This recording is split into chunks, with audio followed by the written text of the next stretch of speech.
Jensen's Tuna Skills Olympics.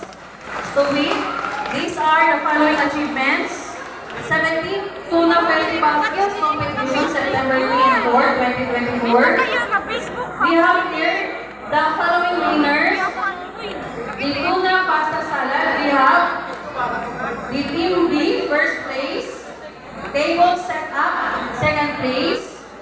Table Skirting Centerpiece, first place. Fruits and Vegetable Carving, Team A is second place. Fruits and Vegetable Carving, Team B is third place.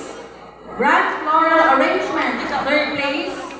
Cake Decorating, Team A, second place. Market Basket, first place, Team A.